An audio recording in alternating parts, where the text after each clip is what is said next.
Hello and welcome to TDF Exclusive. I'm Kabet Akwai. In this edition of our exclusive, we have with us the pleasure of having actually with us Ivo Josipovic. He's the former president of Croatia.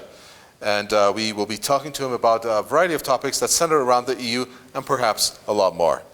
Ivo Josipovic, welcome to the TDF Exclusive. Thank you for the invitation. You're welcome. So welcome to the program. Let me start with what is intriguing, obviously, to me, in terms of your title, that you were the former president of Croatia. So if you don't mind telling us just the highlights in short and brief coverage of what it was like being the president of Croatia. So I'm honored that I was the president elected by our people, and during my mandate I consider it as a highlight of my political career.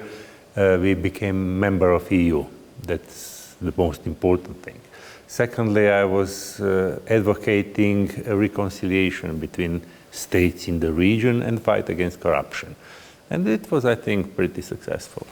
Well, when you talk about the fact that you were able to achieve the membership at the EU, when you take a look at the Union as a whole, there are obviously differences that exist in terms of how successful this union is. But obviously they are making an impact when it comes to different political matters altogether, but not something that the US President Donald Trump thinks of very highly. If it's okay for me to ask this question, but I'm wondering why the US would have such a, I guess, antagonistic approach somewhat towards the EU. I can understand it because definitely the European Union has potential to be superpower.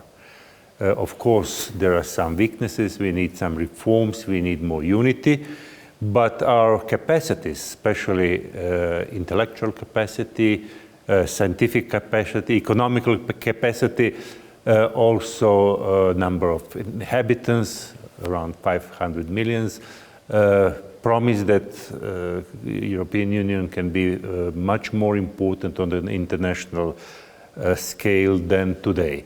So I hope the European Union will survive this crisis and that we are going to be one of key players on the international scene. When it comes to the EU, in terms of what is making news is not so much about the EU, but the situation with Ukraine. And one of the aspects that is somewhat controversial is the fact that there is not a reception, in particular by the US, I think, maybe you can correct me, for admission of Ukraine into the EU. Why is there a problem with membership of Ukraine and its request, which is being denied now, for it to become a member of the EU? Firstly, it's a tragical war, unnecessary war, and most countries from the European Union support independence of Ukraine and their future membership to the European Union. But to be a member of the European Union, the state should fulfill requirements, and definitely someone who is in the war, it's not in that condition.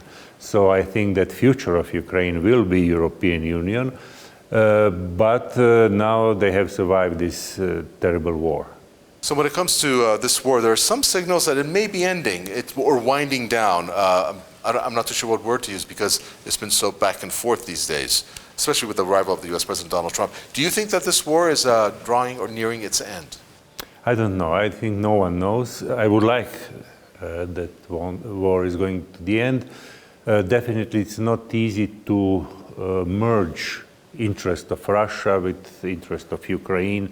And I would like to also stress the other European countries wishing more security and stability on the continent. But let's hope, and all initiatives are welcomed. Of course, the peace should be fair for Ukraine and keep sovereignty of that country. And the other conditions are up to Ukraine. They have to decide on their destiny. The security architecture of Europe is said to never go back to what it was, that it is a brand new page that's being turned, and there's lots of investment that's being made by the European Union in that regard. If and when, I should say, not if, but when this war ends and winds down, then the European Union perhaps can pay attention to some matters that would be of importance to it. How do you see the European Union? Is it in this new world order, since we're in this context right now, evolving and moving on into other areas that, again, that they probably need to pay attention to? Yeah, definitely now there are new circumstances in political arena, international political arena, And to be what I would like to European Union to be, that means superpower, the European Union should reform, show more unity, more cohesion, and definitely it's not easy task because European Union are not United States of America, but we can be specific United States of Europe. Politically, it's still utopia.